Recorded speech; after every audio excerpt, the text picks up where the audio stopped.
This is What's Left America, and I'm Chris Tritico. I'm Andy Georgeson.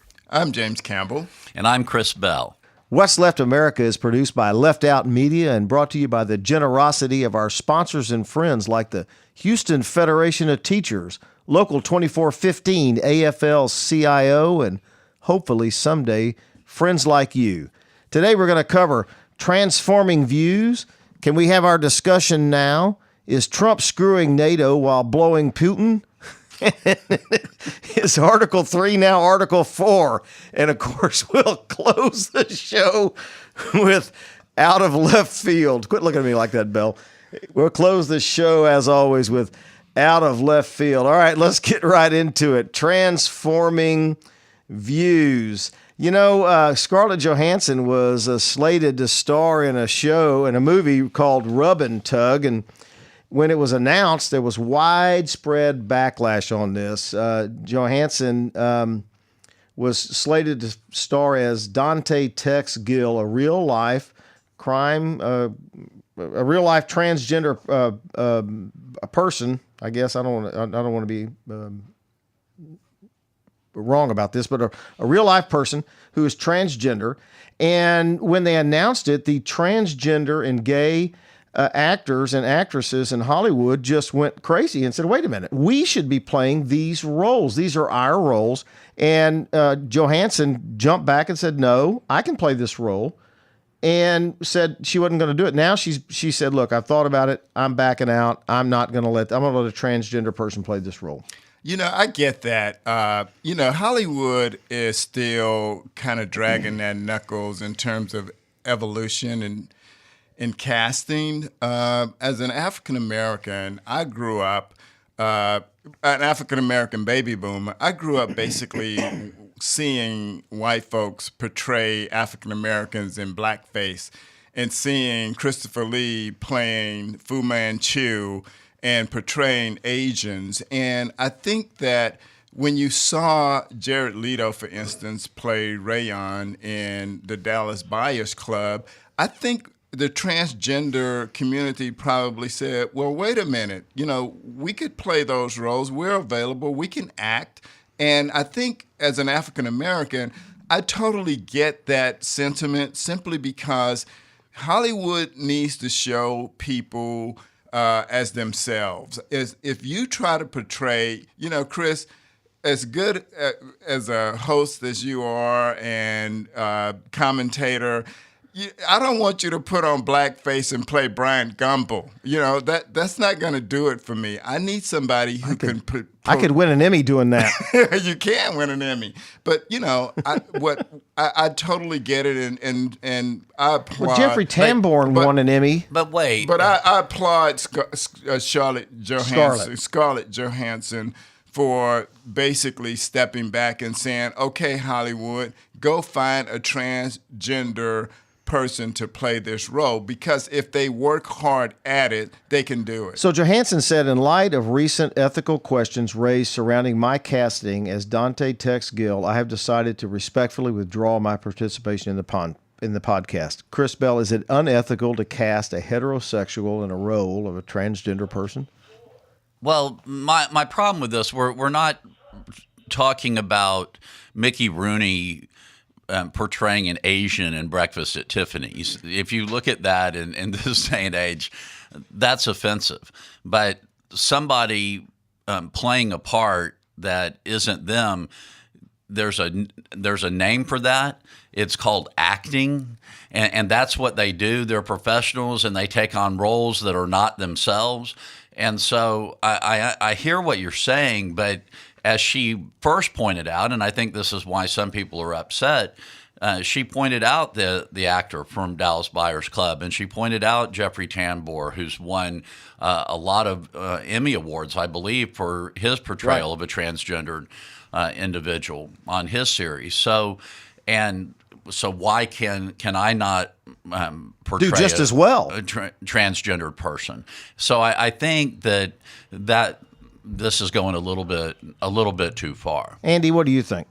I'm going to agree with Brother Campbell. I think that she was right to she shouldn't have taken it in the first place. I think we all should be a little bit more well. Actors and actresses in Hollywood should be a little more woke by now. What's her name? Zoe Saldana was cast as Nina Simone in a biopic of Simone's life, and people got black women got upset that here's a very light-skinned black actor playing this much darker-skinned woman. They don't look anything alike. What's wrong with having a person of darker skin tone playing the role? Somebody who actually looks like the person playing the role. What? But wait a minute. There's so many examples, and just because Jeffrey Tambor did it well in Transparent doesn't mean that we have to stick to this very narrow bandwidth of people who could play characters. But what happened? But representation in movies of all people. But Andy, what happened to the idea that a director and a casting director get to pick the person that they think is best fit and suited for the role that they're casting? What happened to that? What happened to the independence? Yeah, okay, that's great. But why can't they discover more range? I mean, why is the person always a white person? I think they're disabled actors, they're trans actors, gay and lesbian. I understand the idea of acting, but don't cast a white person to play a black person. I'm not arguing that. Race is one thing. Okay.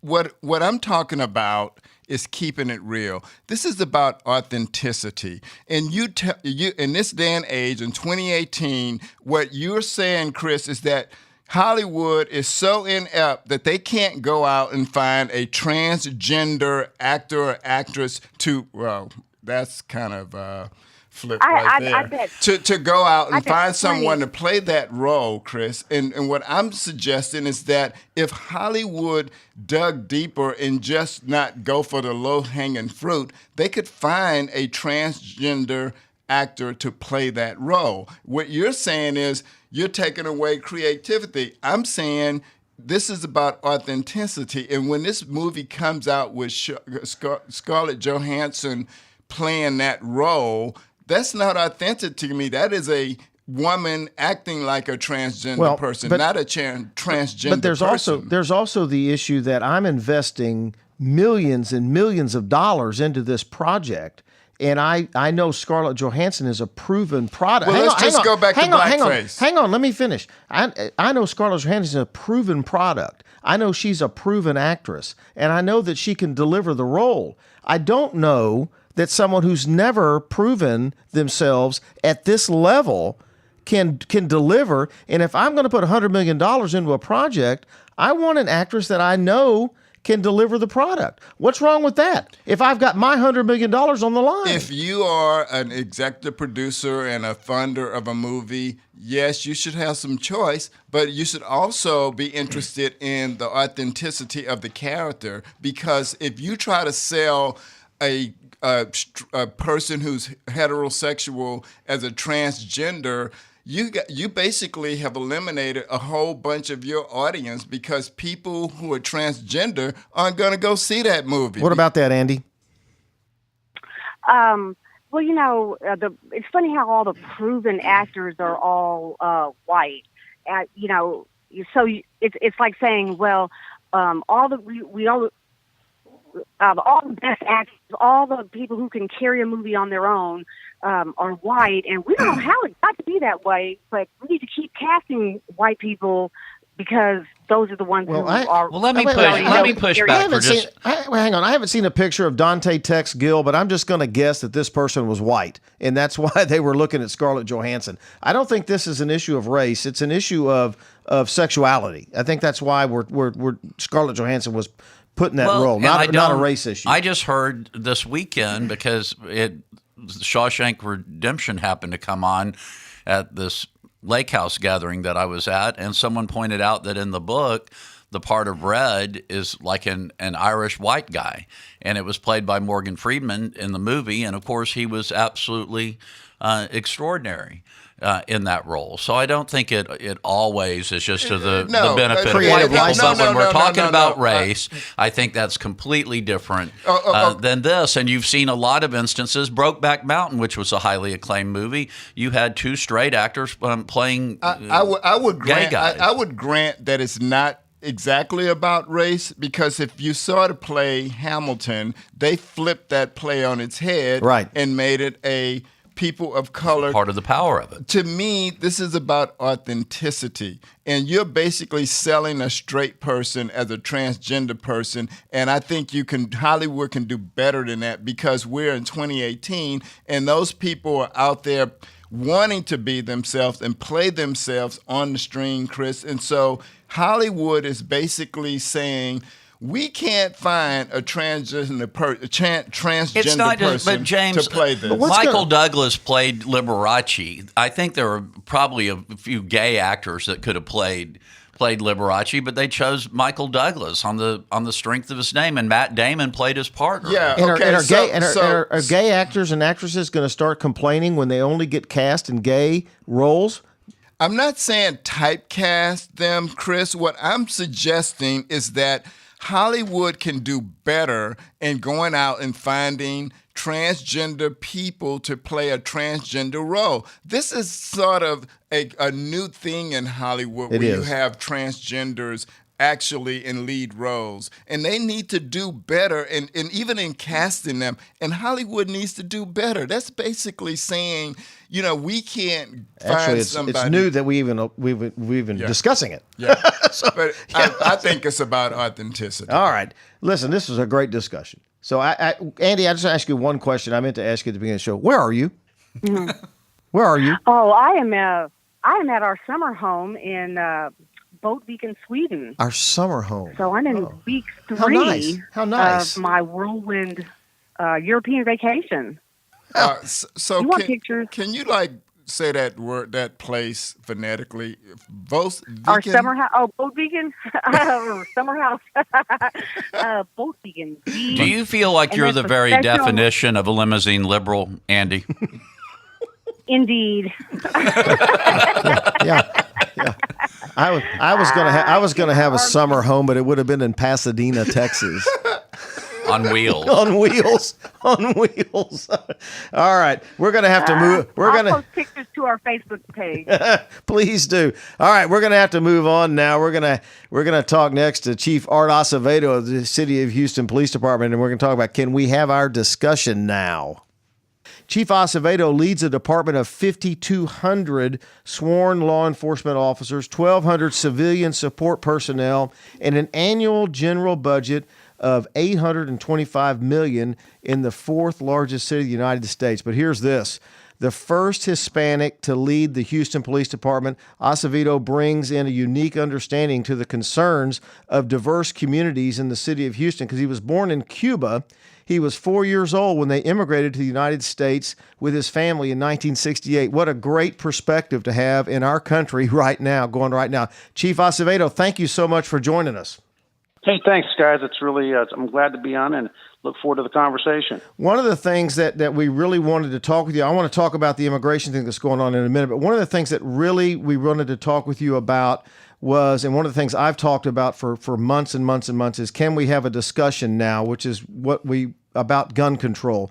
And you came out after the Santa Fe shooting in a very brave way as the chief of police for a city the size of Houston, and said, we're not doing this the right way. And I'm paraphrasing your statements, but that was very brave of you to come out in a public way and say, we're not handling these things right. And tell us what it is that you think ought to be done right.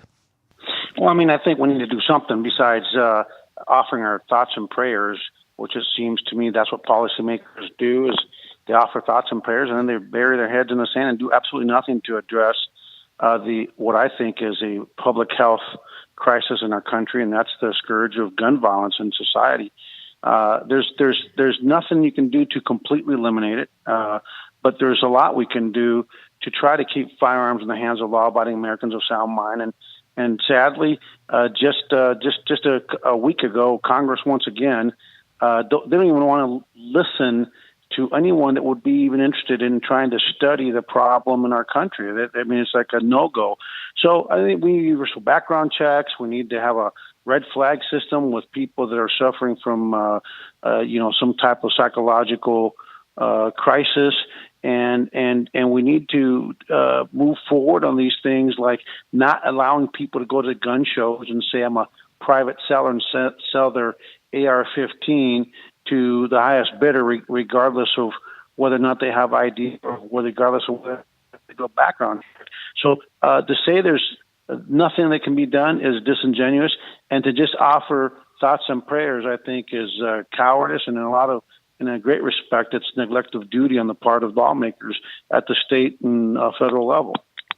Chief, this is Chris Bell, and one of the things personally that I've been advocating for is an assault weapons ban. I believe very strongly in that. And when I've posted things about it and when I've written things about it, I've been somewhat amazed by the response from those who say they really do need assault weapons for this reason or that reason. Are you aware of any reason that a private citizen would need an assault weapon? No, I think those type of weapons require a lot of practice, a lot of training, and quite frankly, unless you're going to be dedicated to that, the best defensive weapon you can have in a home, I believe, is probably a good old 12-gauge shotgun or a pistol. But it is an emotional proposition for some folks. But they don't understand that you protect the Second Amendment by doing everything you can from a pragmatic standpoint to keep firearms in the hands of law-abiding Americans of sound minds. And those that are most fearful of losing their gun rights don't understand that, hey, A, it's an amendment, B, amendments can be changed, and C, with rights come responsibility. I think we all have a responsibility to look for opportunities to keep firearms in the right hands and to make America safer from gun violence. Chief, as you know, in Santa Fe, we had that type of violence, school violence, touch close to home. And in the wake of that, the mayor started a commission on gun violence, and you had various initiatives that were offered up by the governor of Texas and a lieutenant governor. And one of the things that they said was they want teachers to be armed in the classroom. Now, Chief, I have a concealed gun license. I got it because I got a Groupon deal, and I'm basically a C student when it comes to being able to shoot.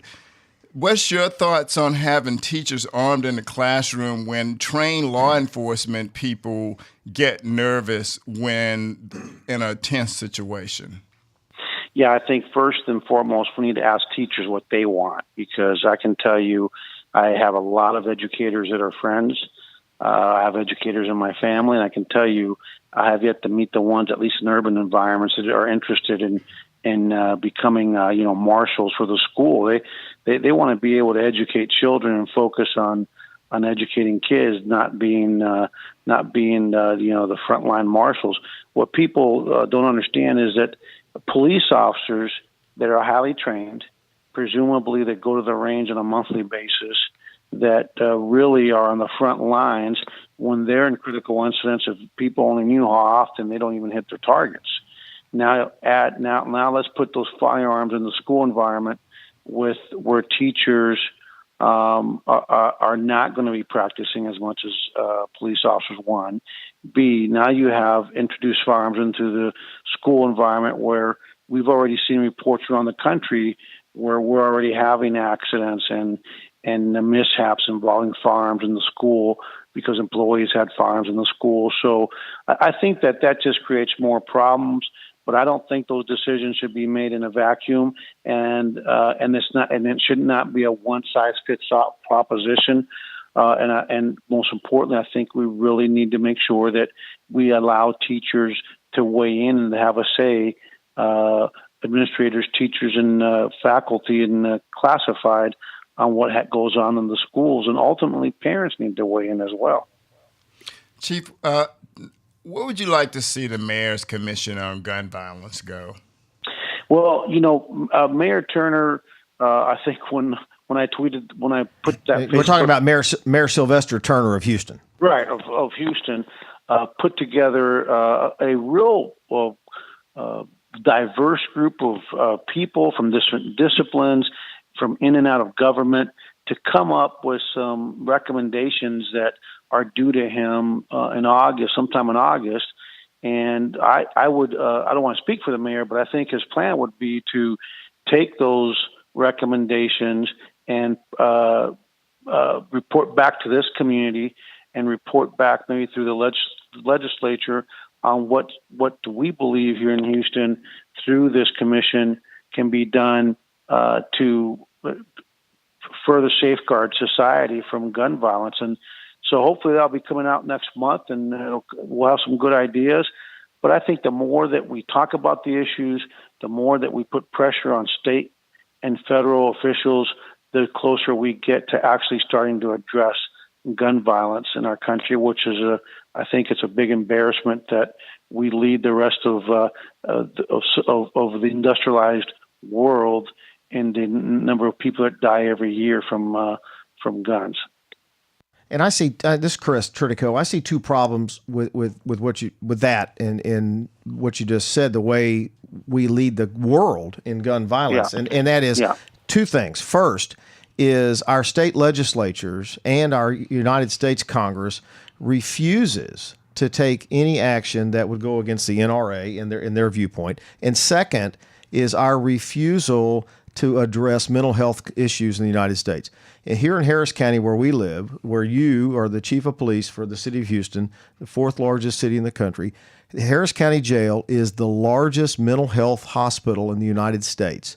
And we are housing more mental health patients here in Harris County than any facility in the United States. And until some legislative body takes action to take care of mental health issues, the gun crisis will not abate. Am I wrong? Well, I think that's a big part of the issues. Mental health, drug addiction, and it's not just here in Houston. It's around the country, and it's not just about gun violence. It's about a lot of the homeless issues and transient issues. The lack of mental health in our country, treatment facilities, bed space, just exacerbates a lot of the social ills that we all pay the price for. And unfortunately, we as a society and elected officials at the state and federal level aren't doing it. They're doing next to nothing about it. And I think until the apathy subsides in terms of the American voter, until we all start voting and start realizing that elections matter and individual votes matter, we're going to be held hostage to the out-of-touch base of both the left and the out-of-touch base of the right. They're both pretty extreme. They share something in common. They're extreme, both sides of the equation. And unfortunately, because people just don't vote, on both the progressive side and the conservative side, they are, too far to the left, too far to the right. And quite frankly, most Americans are pragmatic, and we think life is a give and take. And, and until everybody votes, I don't think much of anything is going to happen in our country. But with the young people today, every year is 3 to 4 million new voters. I have a lot of hope that it's the young people as they come into adulthood, reach adulthood, they're going to turn things around, and hopefully someday we'll be like Australia, where you get taxed if you don't vote, and hopefully that'll end up making all Americans. Good luck with that, Chief. Something that I found sort of interesting, to say the least, after you posted what you did following the shooting in Santa Fe, there was extreme pushback from the NRA, and I'm curious what that experience was like. And I also found it interesting because obviously many folks who are members of the NRA like to say they're so pro-law enforcement, but then now you had this supposedly pro-law enforcement organization going after the chief of police in the fourth largest city. So what really came of that, and what were your feelings about all of that? Well, first and foremost, the NRA, unfortunately, is the leadership, and the organization is not in touch with its own membership. I mean, data shows, polls show that most NRA members are actually very reasonable, responsible gun owners. They support pragmatic measures to reduce gun violence and to keep guns in the hands of law-abiding Americans of sound mind. And so they're not even in sync with their own membership. And I really believe it's a matter of time before the membership itself revolts, before the membership finally says, you know what, we've had enough with the fools that are in bed with gun manufacturers or who knows whom, but we've had enough with them. The NRA had very noble beginnings, and it's morphed into this organization that has absolutely no relationship or even any semblance of what it once was. I mean, I remember the NRA as a kid not really admiring a lot of the things that they were about, which is really about gun safety and hunting and responsible gun ownership. And today, it's nothing more than a lapdog for the arms dealers in this country around the world. So right. It was not surprising that they did what they did. But you know what? You take it with a grain of salt. And I think when you're the police chief in the fourth largest city, I'm also the first vice president of the Major City Chiefs Association that represents all the big cities in the country and in Canada. We have a responsibility to weigh in on matters of public safety, and they can blow the dog whistle all they want, but most Americans are reasonable, and it's just a matter of time before they become part of the annals of history. Hey, Chief, I'd be interested to hear your thoughts on. So you command about 5,200 sworn peace officers, and that's about 4,500 short of what you need.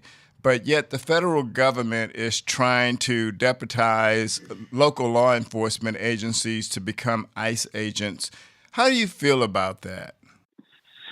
I'm sorry. Somebody was just at my door, and I didn't hear that. Something about my staffing. Yeah, what I said is that you command about a little over 5,200 sworn officers, and that's about 4,500 short of what you need.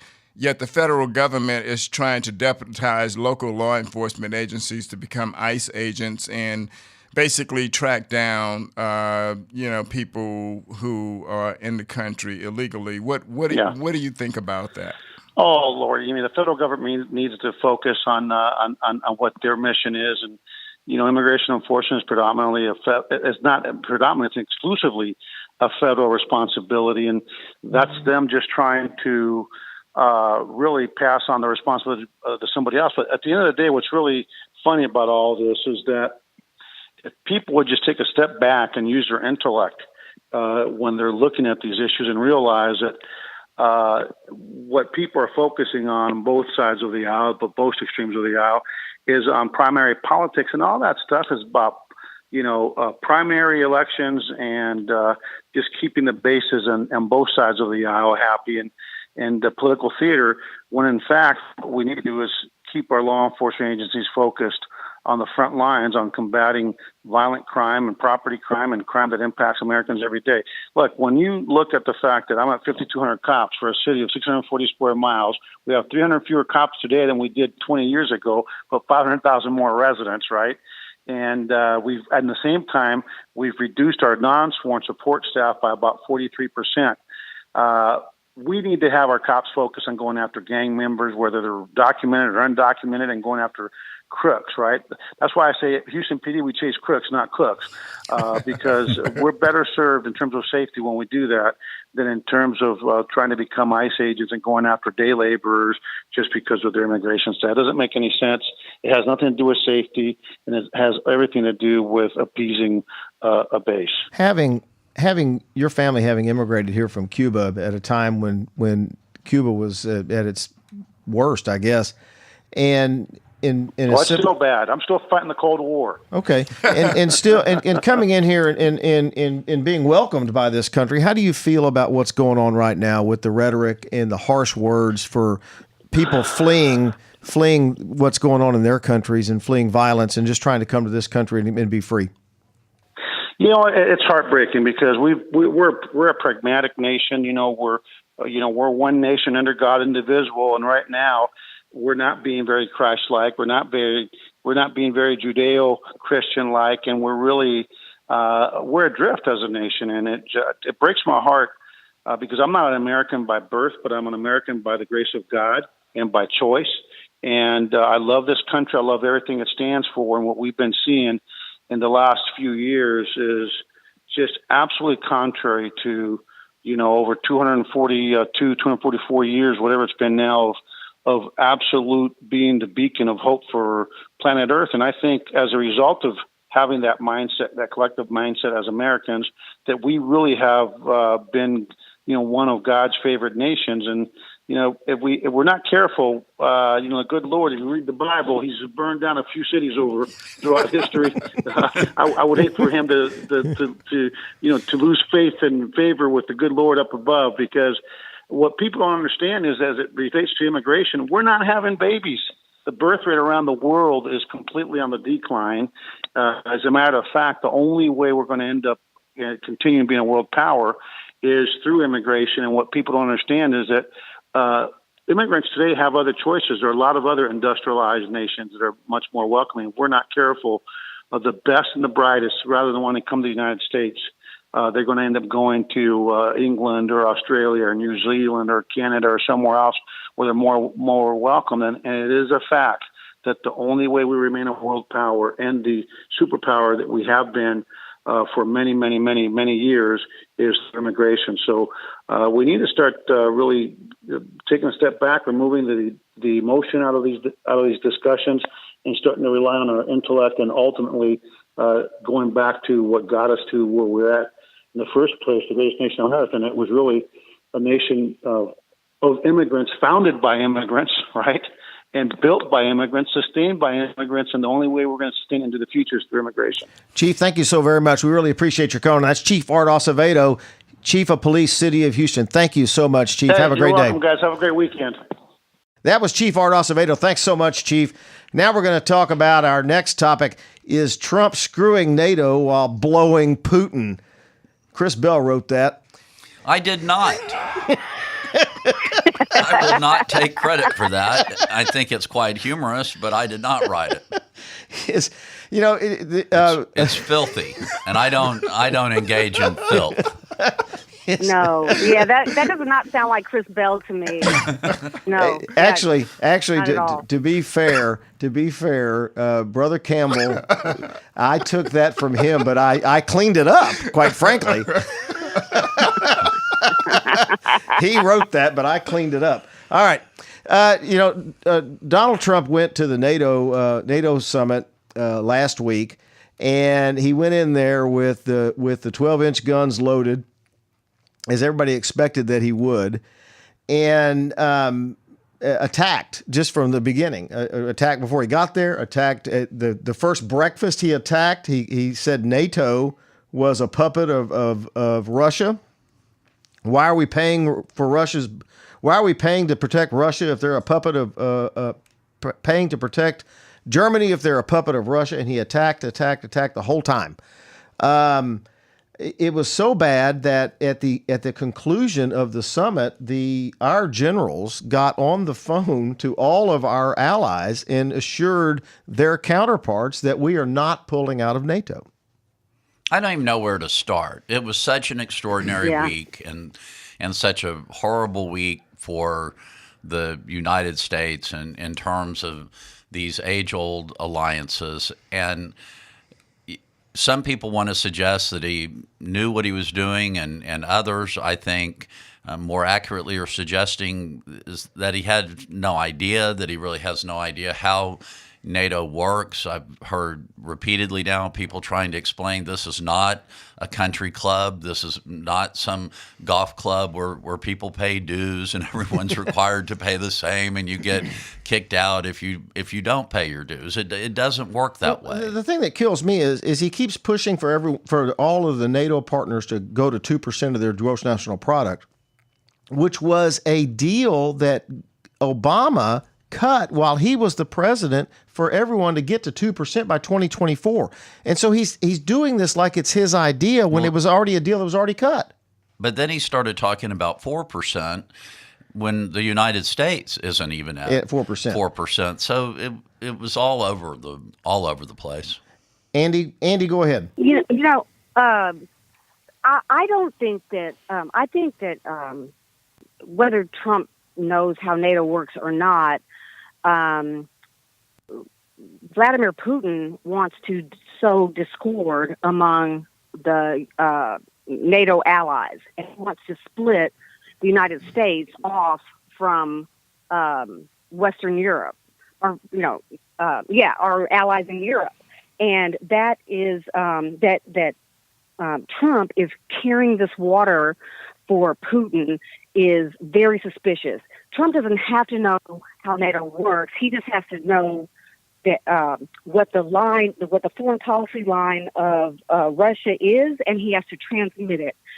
And I cannot see anything else but that is what he's doing in this situation. Everything that he says is against our allies and for Russia. I don't know. Well, the other thing I want to add, I'm not making my point very well here, but I think that it's pretty clear when, even in the title, he is giving a big wet kiss to Russia. Then he's going off to Russia and having this private meeting. We're going to get into that in a minute. I don't know. I don't know if there's any other way to think about this. Well, here's. Let me just refocus this, James. Fox News political editor Chris Stirewalt said in an appearance last Tuesday that it's futile for GOP senators. They passed 97-2 a support for NATO. It's futile for GOP senators to try to push President Trump into having a more mainstream approach for NATO, stating that Trump is likely to fly into this week's summit like a seagull and defecate all over everything. That was Fox News' political editor. Well, you know what? That prediction turned out to be right. The thing that really should be a concern to people is that Trump is basically extending his dog whistle to Europe. And basically, in criticizing Theresa May and her policy on Brexit, basically inserted himself in domestic politics. In her country. And then lie about it. And then went off and had tea with the Queen. And the problem with that is, we would be bent out of shape if if somebody inserted themselves into our domestic politics. And oh, by the way, while Trump gets ready to meet with Putin, Mueller, indicts 12 Russian intelligence agents, and basically saying that they interfered in our elections. Not basically. And Obama basically told Putin once to cut it out. I bet you that Trump does not go over there and say, hey, Vladimir, cut it out. And he needs to. Let's move on to that because Donald Trump is going to have the summit with Vladimir Putin, although today on the Sunday news shows, they were not calling it a summit anymore. They were calling it a meeting because it has private meeting because it has no agenda. So they stopped calling it a summit because there's no agenda. And they're trying to back off on calling it a summit meeting. The Mueller indicted 12 Russians, but President Trump knew about this before he left for the NATO summit, and he was aware that the indictment was going to be handed down. He was aware it was going to be made public, and he still called it fake news. He still called it a witch hunt while he was at the NATO summit and while he was in England. The day that they announced it, he was still calling it a witch hunt. Going off. Now the Democrats and some Republicans are calling for him to cancel this NATO summit / private meeting. And then today, once again, went after the media. Today being Sunday. And called them the enemy of the people. And, to saying that regardless of how things turn out after his meeting with Putin, that the much of the media won't report it fairly. So the meeting should have been canceled. The fact that the Republican Party simply will not take this seriously is unbelievable. I watched the Peter Strzok hearing part of the Peter Strzok That was hearing horrible. this That was week. unbelievable. And it's just incredible that they sit there and go after this guy who's a career investigator because he's made Democratic donations and he's, is apparently partisan in some of the things that he's done in his private life, but there's nothing to suggest that he's done anything unprofessional. But they sit there and you listen to the Democrats say, can you all not see how serious this is, that you have this foreign country that is not our friend interfering in our election? And it just keeps getting more and more frightening. The stuff that Trump said during the NATO meeting about Germany being too dependent on Russia had to be music to Vladimir Putin's ears. And so they can say they don't have an agenda, but the agenda is probably for Donald Trump just to get his marching orders for the next 6 months in terms of what his buddy wants. Andy, let me close this segment out with you on this. Hang on, let me close this out with you on this. Trump is going over there. He's gonna meet with Putin, but he has said that he's going to meet with him in private with just translators. There's going to be no aides in the room to take notes, and there's going to be no recording made of this meeting. I personally find this extremely troublesome with two men who have a very difficult relationship with the truth, and no one to take notes, and no one to record or report out what actually happened. Yeah, I mean that it's really extraordinary. It sounds more like a meeting of a Russian asset, that being Trump, with its handler, that being Putin. That it I feel like Russia. I mean the Trump administration since the election has been trying to establish a back channel with Russia. And there's been all kinds of reporting on this. A Russian server communicating with a server in Trump Tower, and then the the Trump Tower server being shut down immediately after a New York Times reporter contacted the Russians about the Russian side before he had talked to the Trump Tower side. What's his name? Jared Kushner, trying to use the Russian embassy as a point of communication between the incoming administration and Russia. The meeting in the Seychelles between a Trump administration person and a Russian intelligence officer. Why is the administration always trying to communicate secretly with Russia? And I feel like the fact that they've not been able to set up this back channel that we know of, hopefully if there is one, Mueller knows about it, but now they've decided, okay, look, Trump just needs to go to Russia and sit down in front of Vladimir Putin and have a completely private, off-the-record conversation. What is that conversation going to be about?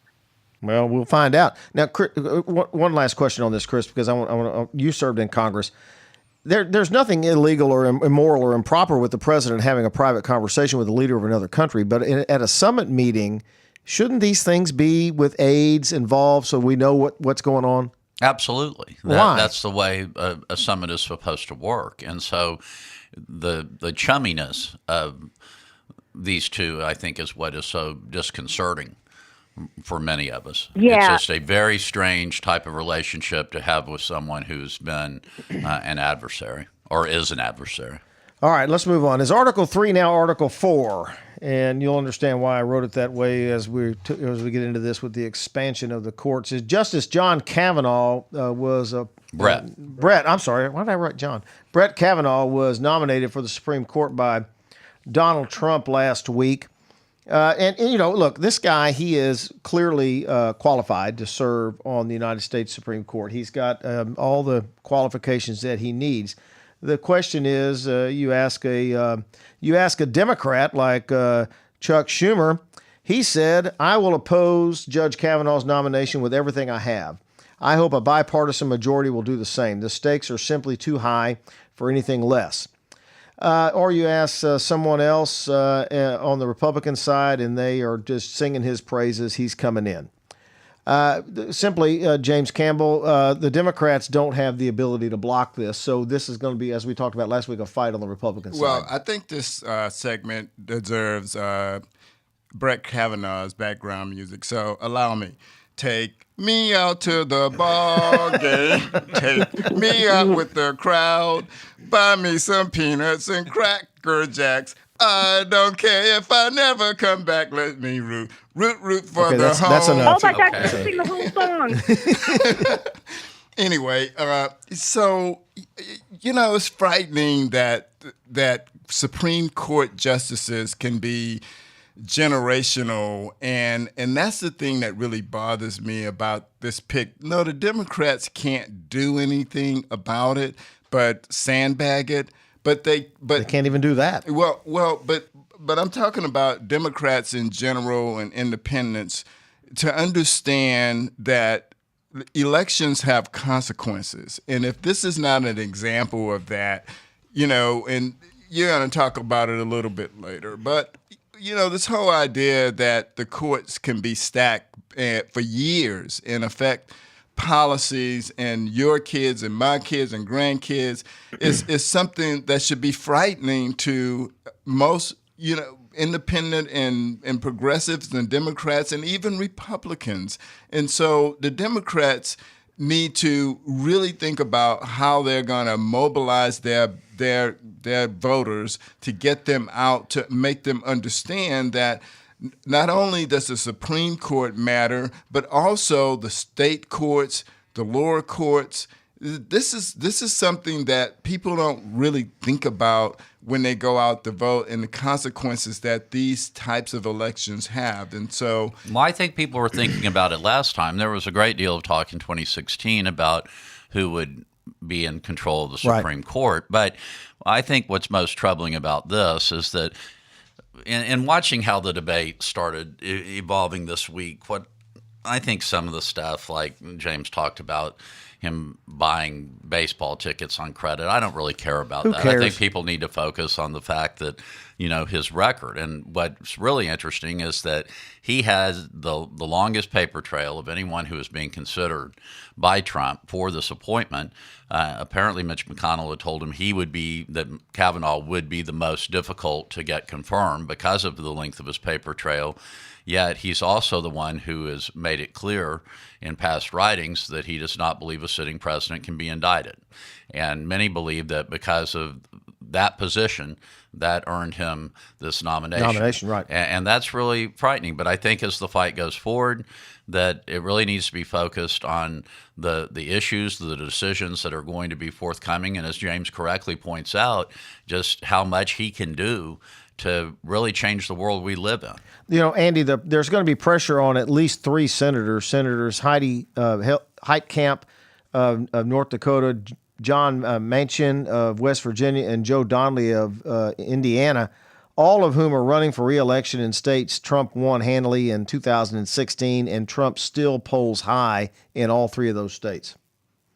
Yeah, I've been giving that a lot of thought, and, my first reaction was that once in a while in a political career, you have to make the hard choice and do the right thing, even if it costs you the election.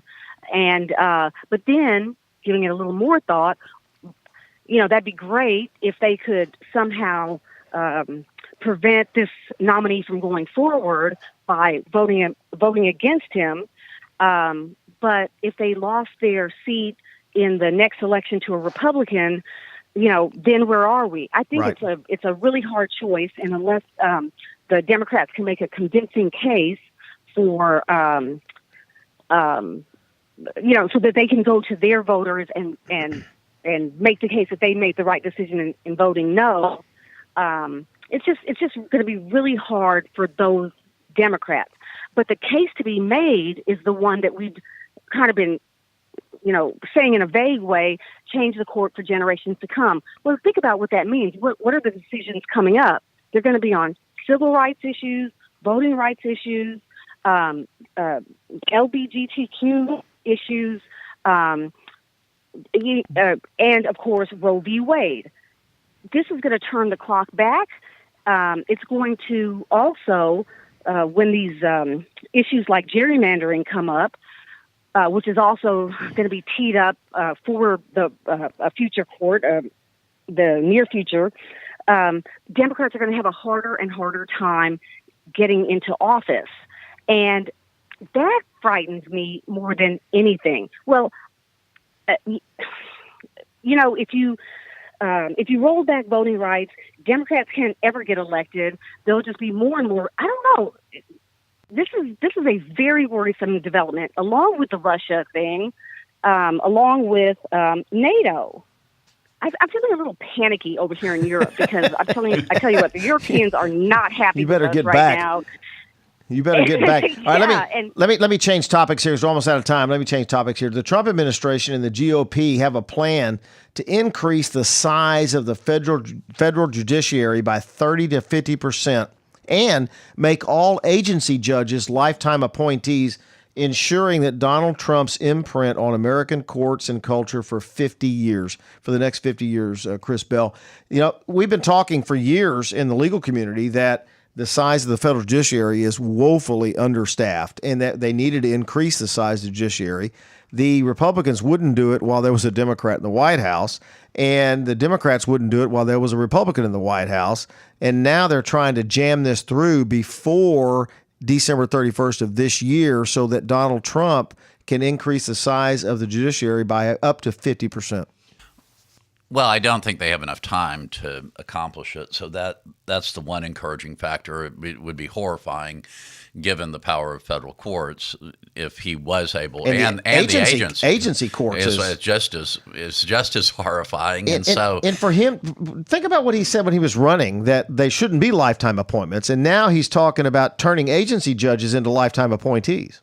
Well, and I just, and they know exactly what they're doing. And that's what I think we're learning on sort of a weekly basis, is just how much a president who has this sort of authoritarian view of the world can impact everything. And hopefully at some point, even some Republicans realize how dangerous this is and start helping block it. But I think, obviously, the importance of December 31st is they think they're going to lose control of Congress. Right. That's what they want to get done this year. And as soon as that happens, but look how slow how many openings there were and how many vacancies there were that weren't filled for years and years. And as you're correctly pointing out, they can expedite the process, but I don't think they can expedite it that much. But they filled more federal judgeships, Andy, this year than Obama filled in his first 6 months.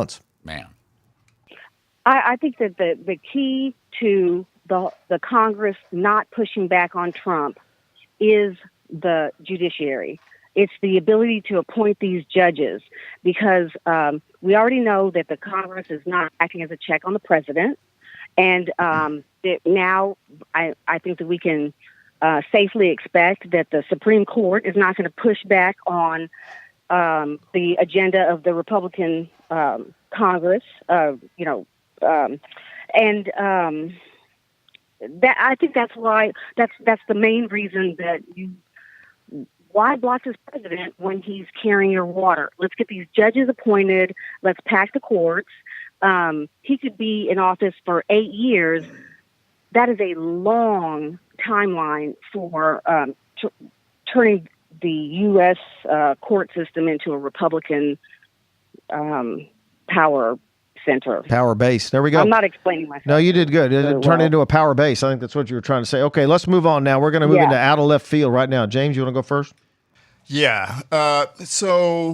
63 years ago, Emmett Till, a 14-year-old visiting his family in Mississippi, was killed and his body was mutilated because Carol Dunham Bryant said that he had made a pass at her on the street. Recently, the Justice Department reopened the case into the investigation and the death of Emmett Till.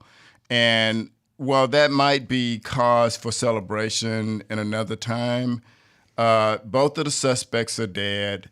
Miss Bryant recanted her story, and now anybody that can paid a price for killing this 14-year-old boy is now dead. So in my mind, justice delayed is justice denied. And the DOJ reopening this case can only bring closure to the conscience of the American people. Andy, go ahead. Well, I kind of touched on my out of left field when I mentioned that I'm here in Europe and feeling panicky. I started out a couple of weeks ago in France, spent some days there, went to Italy, spent some time there, went to Germany.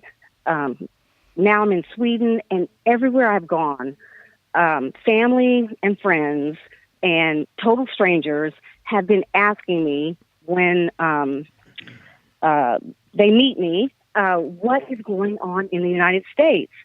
And I just, I just have to shrug my shoulders and say, I have no idea. This, it's very, very, very unsettling. And there's no reason that any of us should suspect that anybody here in Europe is going to be cheering for Trump. But they loved Obama, and they just can't understand the such a complete switch over from Obama, a dignified, intelligent person, to this person that we have in the White House now. Very troubling.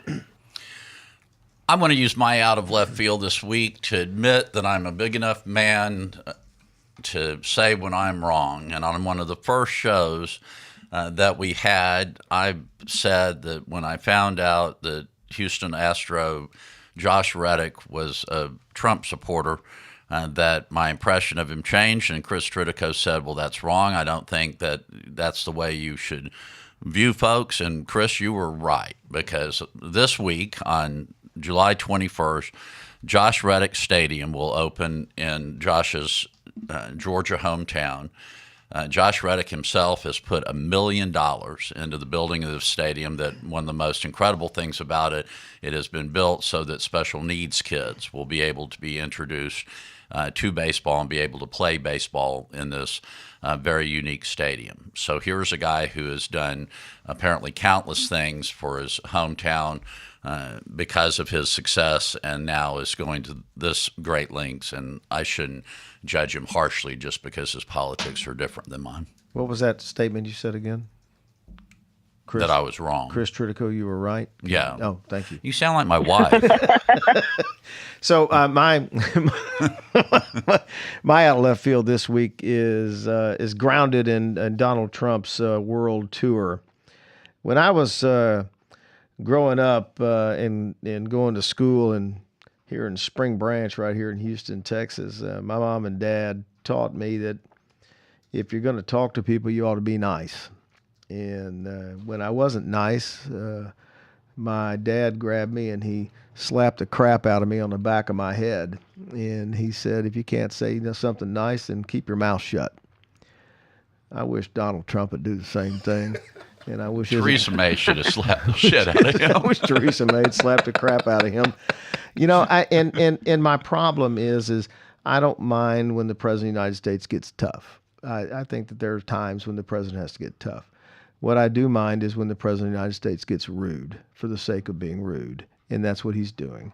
And he's not helping our country. And he's not helping the cause of the United States. And he's not helping the reason that the United States exists. And rude for the sake of rude hurts all of us. And so I hope that we can live through we will live through this. But I hope that the damage that's done, we can overcome quickly. That's all the time we have this week. That's it for What's Left America. Be sure to like us on Facebook, follow us on Twitter, and be sure to like us on iTunes. Much thanks to Keegan DeLeo, our in-studio producer. He helps us out every week more than you will ever know. Have a good week. We'll see you next week.